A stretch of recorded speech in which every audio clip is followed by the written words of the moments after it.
Hoy entraremos al capítulo donde las cosas se ponen verdaderamente intensas, audionautas.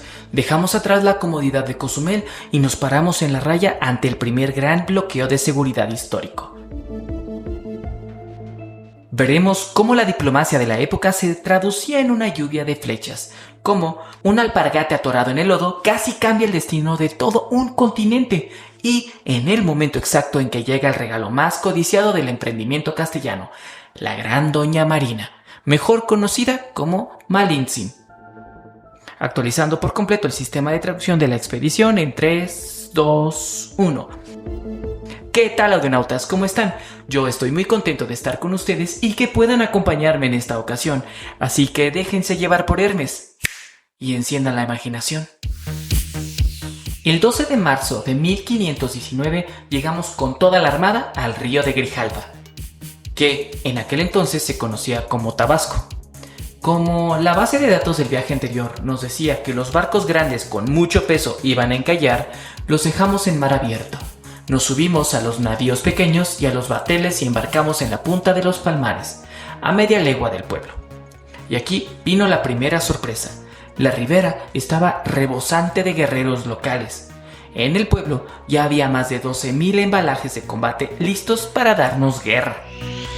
¿Y por qué estaban tan agresivos? Bueno, pues resulta que de los pueblos vecinos como Potonchán y Lázaro los tenían en chat de grupo diciéndoles que eran unos cobardes por haber dado joyas de oro al capitán anterior. Les hacían bullying diciendo que ellos sí nos habían matado a 56 hombres y que los de Tabasco se habían quedado helados de miedo. Así que, por puro orgullo, decidieron activar su protocolo de defensa. Cortés entonces mandó a Jerónimo de Aguilar a hablar con uno de los principales que pasaban en una canoa. Les dijo que, tranquilos, que no veníamos a hackear su sistema, sino a darles de lo que traíamos como hermanos. Pero mientras más actualizaba Aguilar el discurso de paz, más bravos se ponían. Dijeron que si pasábamos de los Palmares nos iban a borrar del mapa.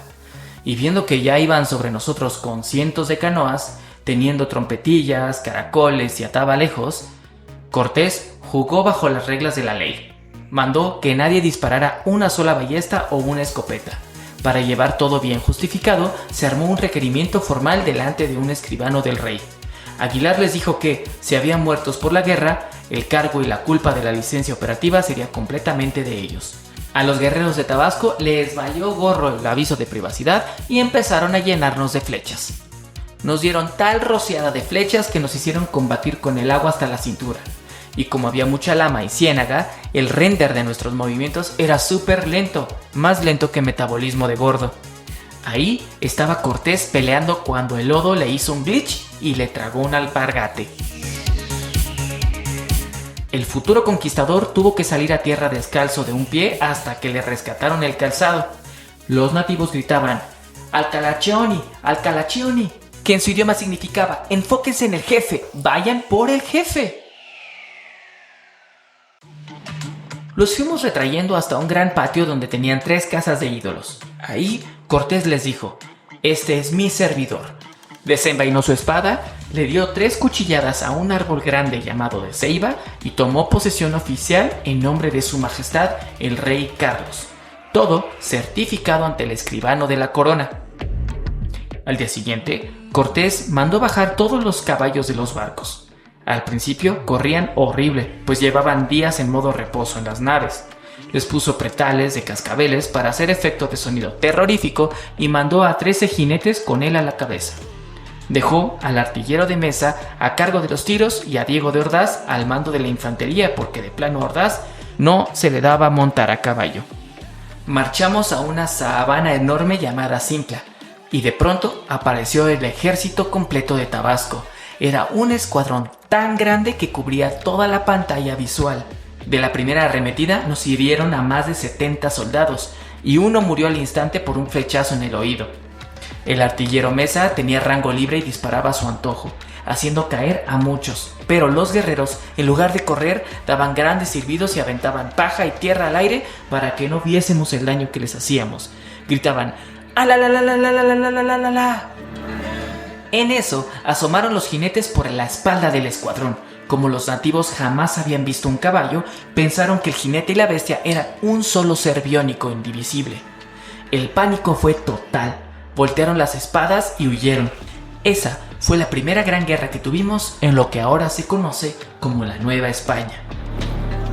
Para curar a los caballos herrados, como no había botiquín médico, abrimos a un indio muerto y usamos su grasa corporal como ungüento para quemarles las heridas.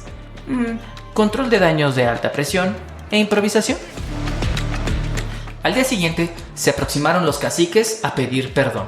Trajeron un presente de oro, pero eso no fue nada en comparación con el verdadero hardware de la jornada: 20 mujeres. Entre ellas venía una chica excepcional llamada Malin Singh, que después del bautizo cristiano pasó a ser Marina. Esa mujer, hija de grandes caciques del pueblo de Painala, pero que cuando su padre murió a manos de unos mexicanos, su madre se casó con otro tipo y tuvieron un hijo. Para dejarle el cacicazgo al hijo y que la niña no hiciera reclamos legales de herencia, la entregaron de noche a unos indios de Cicalango y dijeron en el pueblo que se había muerto. De Cicalango pasó a Tabasco y de Tabasco terminó en nuestras manos. Cortés se la dio primero a Alonso Hernández de Puerto Carrero, pero lo que no sabían era que doña Marina era una capitana en toda la regla. Hablaba el idioma de Tabasco, el de Cozumel y el náhuatl, así que solo tuvimos que juntar las piezas. Y, juntando a Aguilar, que traducía del español al maya, y a Marina del maya al náhuatl, Cortés acababa de montar un procesador de doble núcleo de comunicación brutal y sobre todo de confianza. Cuando les preguntamos de dónde sacaban el oro, ellos señalaban hacia donde se pone el sol y decían Culúa, México. Nosotros no teníamos idea de qué significaba ese comando, así que lo dejamos pasar. El Jueves Santo de 1519 llegamos al puerto de San Juan de Ulúa. Ahí vino el receptor oficial de Moctezuma, un gobernador llamado Teudile junto a otro principal llamado Pitalpitoque. Trajeron presentes, gallinas y maíz. Hernán Cortés activó el protocolo diplomático y les dijo que éramos vasallos del emperador Don Carlos y que queríamos ver a su señor, el gran Moctezuma. Teudile respondió de manera soberbia: ¿apenas vas llegando y ya quieres hablarle?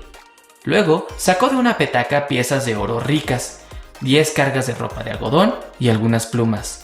Cortés le respondió con una silla de tracea, piedras margaritas con olor a mistle y una gorra carmesí con una medalla de San Jorge matando un dragón, y le dijo que se la llevara a Moctezuma para que se sentara en ella.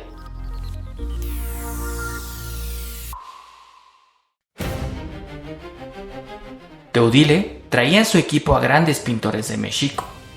En tiempo real empezaron a dibujar al natural de la interfaz completa de nuestro ejército: la cara de Cortés, los caballos, los 2 perros, los cañones y las naves. Teudile dio un casco medio dorado pero mohoso que traía un soldado. Dijo que se parecía mucho a uno que ellos tenían puesto a su dios Huitzilopochtli. Cortés se lo entregó y le dijo un chiste con intención de negocio: mándenmelo de vuelta pero lleno de granos de oro, para ver si el oro de aquí es igual al que sacamos de los ríos de España, allá en Europa. Teudile corrió en modo posta a llevarle los dibujos a Moctezuma.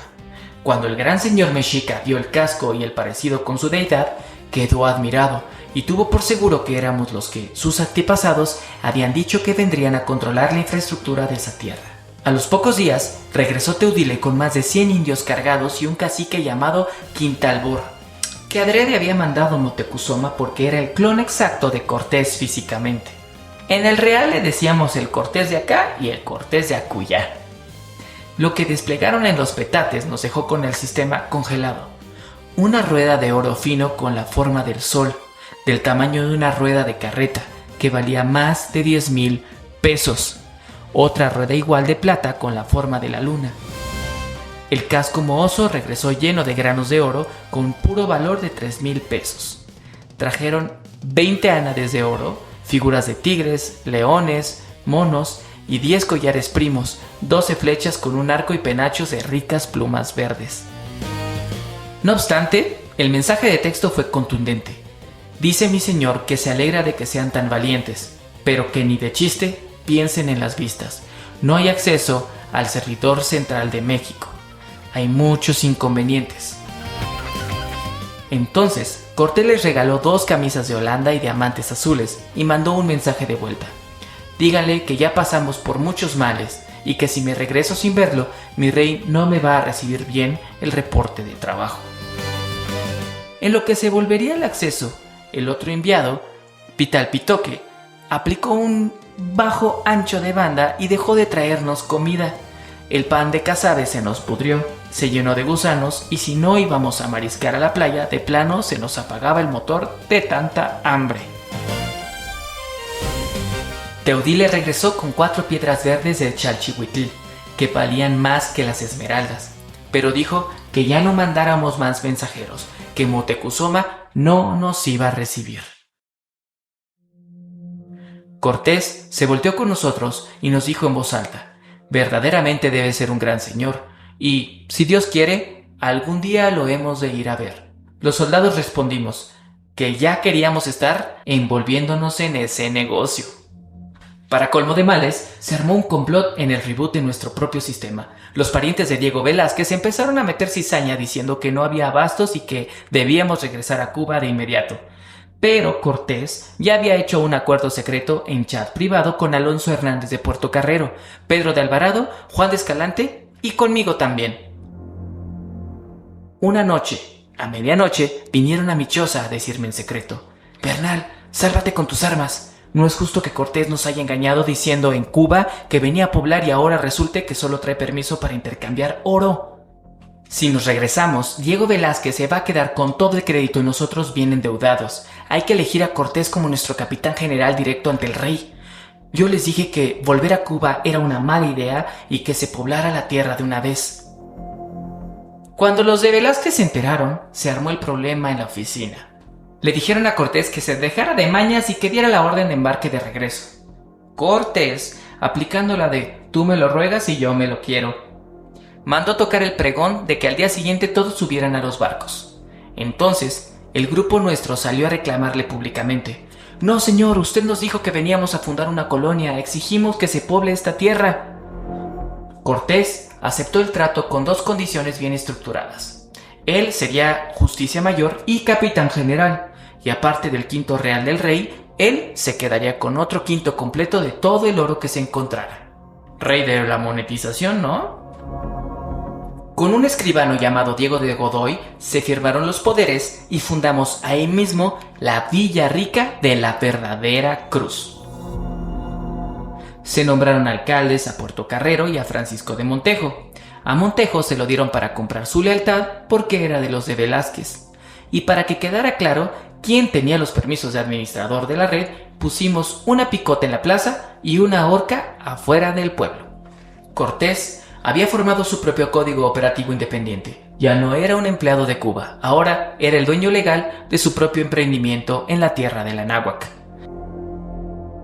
Y solo respondía al rey. Pues sí, audionautas, la historia de México no siempre es como nos la cuentan o como la recordamos, pero siempre vale la pena escucharla. Y así le agregamos bytes a la base de datos de bagaje cultural. Al habla Tavo de Oz, ha sido un placer acompañarte hoy. Hasta la próxima, audionautas. Esta historia continuará. Bye.